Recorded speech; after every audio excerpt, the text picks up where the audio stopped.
And then he will walk through some of the most historic, statue-filled and heavily secured spaces in the U.S. Capitol. You saw the live picture there moments ago. I don't know if we're able to bring up sort of a two-box of where the president will be leaving there at the White House and then arriving to the hall. But you will see already that people are lined up, from lawmakers to aides to members of the media that have gathered around that route. So as we wait, let's turn to our senior White House correspondent, Selena Wang. And I guess we'll hold on this live picture, Selena, and wait to see if we can see the president. Looks like he might be running a little behind schedule, but then again, he's got a motorcade. It won't take him long to get to the Capitol. He knows he has to be on time. What are Republicans hoping to hear tonight, Selena? Yeah, Kira, well, look, the big thing for Republican lawmakers and for the president's advisors is that the president stay on message. But as you and I know, this is a president who loves to go off script. So the question is whether or not he's actually going to stick to what they have practiced and rehearsed. Republican lawmakers really want the president to show the American people tonight that he is focused on their top concern, and that is affordability. We've gotten this preview from the White House that the president is expected to announce some policy initiatives addressing those cost of living issues. The president is also expected to tout some of his initiatives this year, including those children's savings accounts, as well as his efforts to lower prescription drug costs and some of those tax cuts in his mega bill. But again, the president has a penchant for going off script. So the question is he going to lean into old grievances, or will he seize on this moment to empathize with the American people who are not feeling those economic gains and to really acknowledge that this is a difficult time for many, many Americans? And also, the president, he's going to be entering that chamber, Kira, in a very different position than a year ago. I mean, this is a president who is more on defense, trying to defend his policies, as new polling has shows that the majority of Americans right now, they disapprove of how the president is handling some of his signature issues, from the economy to immigration. So, Selena, we know that we're now monitoring the White House. There we will see the president leaving at any moment. And then on the other side, you can see where he will be arriving there on Capitol Hill, walking through the halls as he enters the chamber for his speech tonight. As we monitor both live pictures right now, we also know that survivors of Jeffrey Epstein will be sitting in the gallery, guests of House Democrats. Do you think the president will address them specifically? I had a chance to ask Republican Congressman from Florida, Byron Donson, about that. And at first, he sort of deflected from the question and then actually said he hopes that he does say something. We're also getting word that Nancy Pelosi apparently has decided to show up tonight to show solidarity for Epstein survivors. So I guess bringing it back to my initial question, your thoughts about survivors attending tonight, and do you think that the president will address them? Yeah, Kira, I mean, look, from the start of the president's presidency, I mean, something he has not wanted to address is the Epstein controversy. But Democrats clearly want to ensure that Americans watching tonight do not forget about this issue. You know, that is why so many House Democrats have brought Epstein survivors as their guests to make a very pointed statement right in front of the president as he's giving that speech. And some of those members of Congress, Kira, they're going to be wearing white pins that read, quote, "Stand with survivors, release the files." Now, the backdrop here, of course, is that the president, as well as his Justice Department, they've been under fierce scrutiny for how they've handled the entire controversy and the release of the files. They've been accused by Democratic lawmakers for delaying the release, for withholding documents, for not properly redacting sensitive information. And Kira, something else to watch for is two House Democrats have invited the family members of Virginia Giuffre, an Epstein survivor who died by suicide. Her family members will be sitting in the gallery. The message from Democrats is very clear. Trump wants the American people to move on from this, but they do not. Starting to get, there's Caroline, Susie Wiles, the president's closest advisor, also Caroline Leavitt, the press secretary, coming out the doors there, which means the president will not be far behind. Selena, you know, this speech also, okay, now the doors are formally being opened.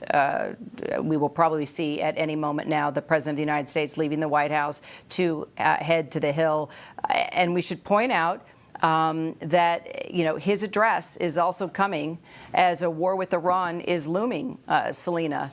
Are we expecting any news on that front from the president, you think? Well, look, the entire world is going to be watching Kira to see anything that he might say on Iran, because he has already set the stage for what could be the biggest decision of his presidency so far, whether or not to go to war with Iran, as the U.S. has been amassing this massive military force in the Middle East. But the president, Kira, has yet to explain to the American people why he is considering another military. Oh, and there we got pictures here right now of the president and First Lady Melania. They are walking into the motorcade leaving the White House. I'll tell you right now, we are going to war with Iran, for sure. He has not explained to the American people yet, Kira, why he is considering another military strike. No one in his administration has been clear as to what the end goal is here. Is it about reaching a nuclear deal? Is it about regime change? The president did tell reporters today that, quote, Iran wants a deal more than I do. They just can't say the magic phrase, we won't build nuclear weapons. But look, this also comes as There's hogwash, bull, donkey, whatever you want to call it. We are going to war with Iran. What kind of war it'll be, I have no idea. I don't see, if it's one on one, America versus Iran,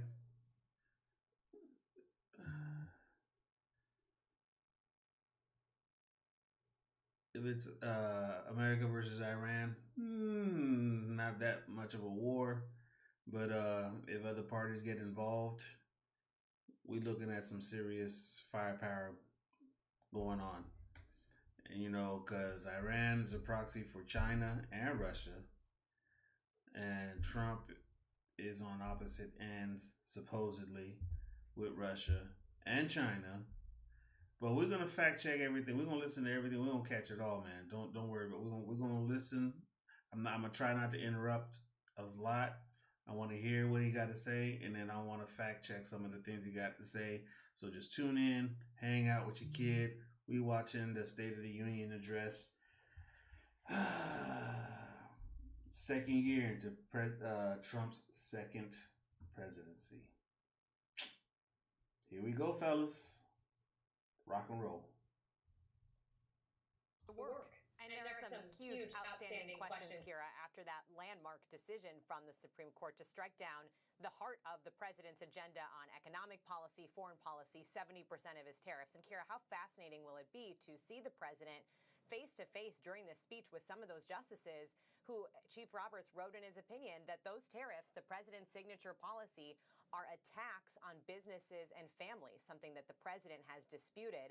We know that the White House is doubling down on tariffs despite that decision from the Supreme Court. So as you say, as of today, there is now a new 10% tariff on most imports coming into the U.S.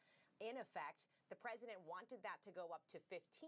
The White House tells us that's still in the works. But just at the same time that the Supreme Court basically struck down those tariffs, the White House is doubling down. The president likely to highlight the money that they have brought in for the federal government. They say that this is creating jobs, though of course it is worth noting that the U.S. did lose manufacturing jobs last year, about 80,000 manufacturing jobs lost. So the question is, how much more does he issue additional tariff threats, Kira? We know he's using other legal authorities now to try to impose these new tariffs. Some of that, though, even in question, and not the same kind of security and broad-based threat as before. All right, so Elizabeth, we're going to take, these are our first live pictures now, Elizabeth, that we're getting from the chamber. The lights have come up. Speaker Mike Johnson has made the call, called the House to order upon the arrival of the Senate. You can see now Vice President J.D. Vance is entering the chamber. Not long after that, we are going to see the Joint Chiefs as well, in addition to Second Lady Usha Vance, that should be not far behind the Vice President there. So, Elizabeth, President Trump campaigned on lower prices, but that's not what Americans are experiencing right now. It's not, and a lot of what we will hear from the president is to highlight the areas, I expect, Kira, that we do see prices down. So gas prices are lower. We do see the stock market at record highs, something the president regularly talks about. But when you look at some of those other day-to-day costs where people are really feeling those costs, childcare, groceries, housing, utility bills, those are up. And it's notable, Kira, as we're looking at these pictures of Vice President J.D. Vance, you see Majority Leader John Thune coming in. These new tariffs that have been imposed, it's estimated by the Yale Budget Lab, Kira, it'll still cost American households more than $1,000 per year. These tariffs also expire, Kira, after 150 days. At that point, they would need to be approved by Congress. And that is something that a lot of those members of Congress you're looking at there have expressed skepticism about, this idea that they would support additional tariffs.